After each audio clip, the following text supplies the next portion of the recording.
gigayears. Not too bad, but still pretty close to the age of the Earth.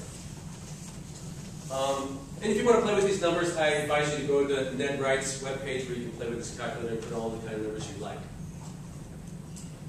Okay, but things keep moving on. Richard Tolman, he shows in this fantastic book, which you can actually get on Google Books these days, that an expanding universe would cool and maintain its blackbody spectrum at some level. So he's saying, in this expanding universe model, this primeval atom model of the matter, you will be able to see the remnants of that blackbody spectrum from the beginning. And he says some other interesting, the bounce of an oscillating universe could produce entropy, largely in the form of a sea of this thermal radiation. So it's speculation, he doesn't have a lot of evidence for it, but he puts it out there. And just to keep the timeline straight, in 1933 we have Karl Jansky, who is the first to detect extraterrestrial radio waves, which will come in handy later for detecting the cosmic microwave background, as we know. I highly recommend reading this article from 1933 in the Times.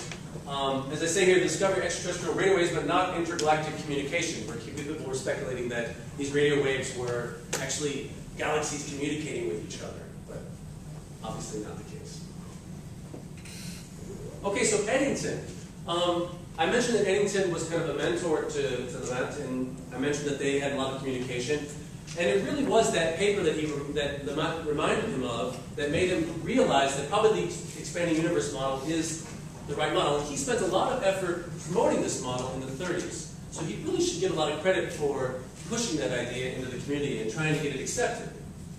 Because he really did understand this intimate relationship between Lamont's 27 paper and all those observations, those radio velocity observations of Slipher, and the distance observations from Hubble. Okay, so let's move on to part 2. So we're going to move on to the cosmic microwave background, that thermal radiation we talked about from Tolman. Now that we have some theoretical and observational evidence of an expanding universe, we should be able to find this thermal radiation still sitting out there that Tolman and others claim should be there. Okay, so I say unknown signals and temperatures. So starting already in the 1940s, several observations are made of this thermal background radiation, but they don't understand it. Again, this is a case of observationalists not knowing what theorists are doing in a completely different field. Not too unexpected, but you'll see that a lot of observations were made and they won't be able to tie them to anything that they can understand. So Adams, Donald, and Merrill, and Mount Wilson. Again, Mount Wilson, this is a highly productive observatory. They got that 100-inch telescope. They observed several unidentified absorption lines, including one at 3874 in the interstellar medium. McClellar at Dominion Observatory up in Canada, he identifies this 3874 as the CN line. This cyanogen line is the first molecule discovered in interstellar space. That is in 1940. And he says something interesting in here, in this paper. He says, if this is right, the maximum effective temperature of interstellar space, this is a direct quote from him, would be 2.7, 2.1, or 0.8 Kelvin, depending on which one of these molecules are being used.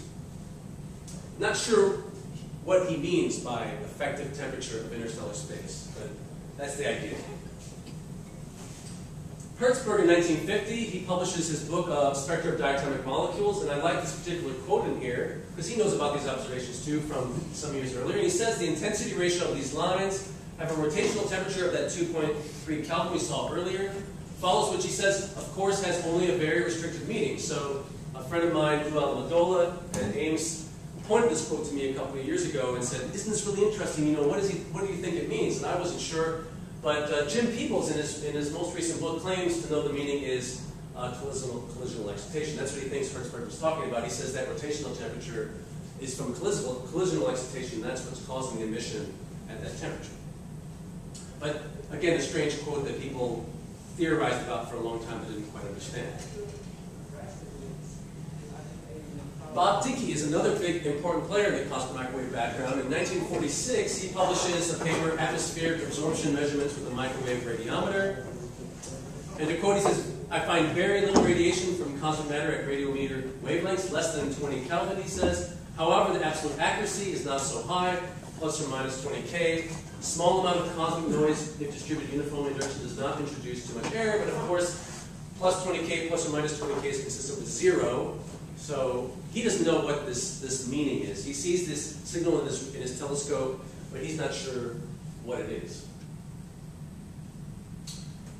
And around the same time, George Gamow in 46, he starts taking this idea of the mantras of the primeval atom idea and starting to develop it into a model of the universe. And he tries to explain the abundance of metals in the universe. You know, astronomers like to call metals anything heavier than hydrogen, essentially, by a Big Bang nucleosynthesis. So this is not the Big Bang nucleosynthesis you learned about in your astronomy classes.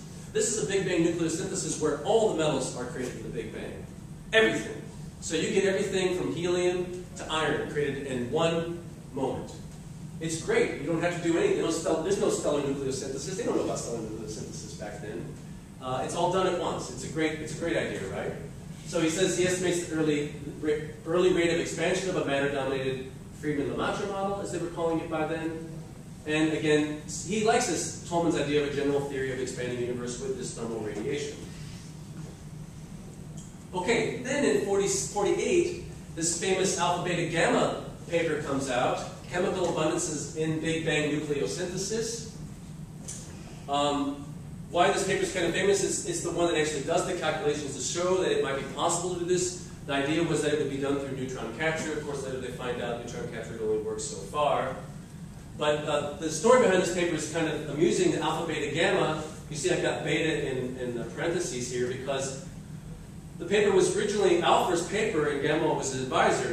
And Gamow said, well, wouldn't it be great if we put Hans Bethe on this paper and called it alpha, beta, gamma? It'd be really fun. And Alpher said, no, I don't think it's a good idea. Bethe didn't do any work on this paper, but Gamow will have none of it. He sends the paper into PhysRev and it turns out that Bethe is an editor at PhysRev. And Gamow had put at the bottom of the paper with an asterisk after Bethe's name in absentia. And he asked Bethe to actually read the paper. But Bethe didn't have time. He's an editor of this fancy journal, so he doesn't. But he takes out the in absentia out, and he passes the paper on. The paper gets published. Apparently, Alpher was still pissed about this like 50 years later. He wrote about it in an autobiography, a little sketch that he wrote about it. In 48, Alpher and Hermann predict the black body spectrum from this data of about 5 degrees Kelvin, 1948. So they're already predicting that if this primeval atom model is accurate and based on what we know about nucleosynthesis and all this sort of stuff, we should see a temperature background sitting out there of around 5 degrees Kelvin. So they're saying 5 degrees Kelvin, can we detect this? So they go around, they ask a bunch of radio astronomers, the Naval Research Labs, and everybody says, no way, it's too hard to measure. The background radiation from the stars will swamp the signal, you'll never find it, so don't even bother. It's a nice prediction, but you're never going to verify it. But George Gamow, he stays on it anyway. In 52, in his book, he says he calculates the temperature around 50 degrees Kelvin. Alpher and Hermann, they finish up their work and they go on to other fields. There is the problem with the failure to account for the creation of the chemical elements in the theory because they realize later, as I said, that neutron capture is not going to work to create all of those elements in that nucleosynthesis model, so the model has some problems. Gamow basically becomes annoyed to think he's eccentric and that his theory is crazy. Einstein, I say, is hostile. As I said in 27, he told Lemaitre, your calculations are correct, but your grasp of physics is abominable. That's a pretty strong statement from the god of physics of the day. Imagine if he said that to you. But by 33, he says the complete opposite thing when he meets him at a conference. This is the most beautiful creation, satisfactory explanation of creation to which I've ever listened. So nonetheless, more or less 10, 12 years of theoretical darkness in this field prevails. People give up on it. People move on to other things. Again, Gamow is sort of ignored. But other areas are moving along. So Fred Hoyle, while he's famous for other things, which we'll get to in a minute, he's the one who realizes, forget this Big Bang nucleosynthesis stuff, it can't create the elements. But it's pretty clear that collections of very hot nuclei would assemble into iron. He publishes this in 46.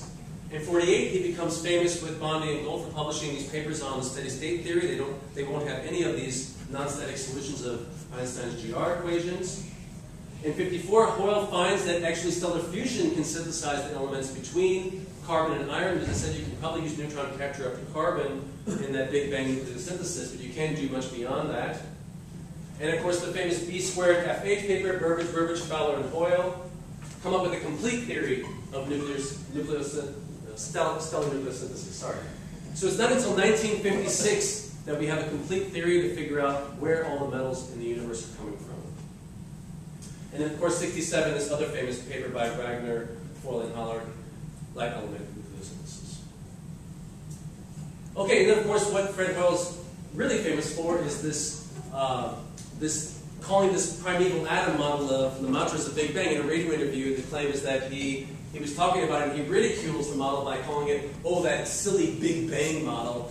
But it's stuck, so be careful. If you hate something, be careful you say it. You might get the label for it in the end. So some more observations. 55 and 57, this guy Émile Leroux is a French observer. He finds, again, an isotropic emission throughout the sky, no matter where he points his radio telescope, of 3 plus or minus 2K.